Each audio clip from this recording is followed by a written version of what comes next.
Networks don't come pre-equipped to support every protocol automatically. Instead, IT teams identify specific needs based on the organization's goals and activate the best suited protocol for each purpose. This approach ensures that the chosen protocol aligns closely with the organization's requirements, whether for security, speed, or data type. Many organizations need to transmit voice and video over their networks, and not all protocols are equally effective for this. Unlike text or file transfers, voice and video require fast, continuous data flow. For streaming voice or video, the User Datagram Protocol, or UDP, is often preferred over Transmission Control Protocol, or TCP, because UDP provides faster data transmission, which is essential for real-time communication. Real-time Transport Protocol, or RTP, is specifically designed for transmitting audio and video data over IP networks. RTP plays a critical role in applications like Voice over Internet Protocol, or Voice over IP, or VoIP,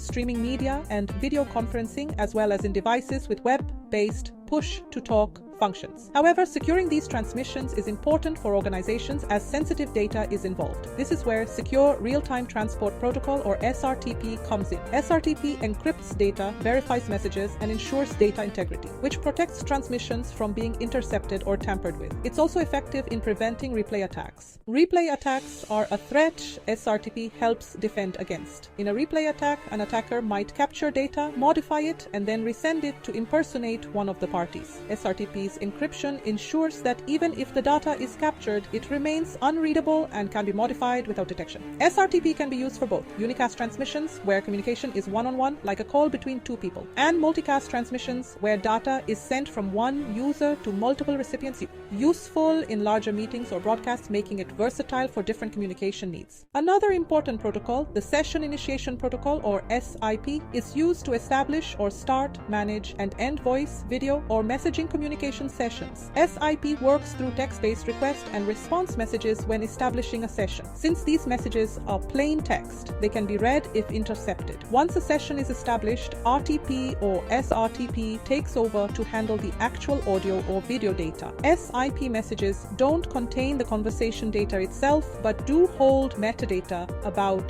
the session, such as the device and software being used and private IP addresses. After a session is set up through SIP, either RTP or SRTP will handle the actual media transmission. Organizations often log SIP messages, which can later be valuable in investigations to trace communication patterns or detect unauthorized access. Many VoIP systems support SIP logging, which records SIP messages. These logs are helpful for detecting SIP-based attacks or investigating calls to understand who communicated with whom. Both VoIP and SIP logs are valuable in investigations. VoIP logs show details like call timestamps, caller and recipient phone numbers, extensions if used, and missed calls. Some third-party VoIP systems also support call recording features, offering additional evidence if needed. SIP logs contain timestamps, sender, and recipient IP addresses, and can also capture SIP messages, allowing administrators to monitor SIP communications closely, which are useful in identifying the source of any suspicious activity.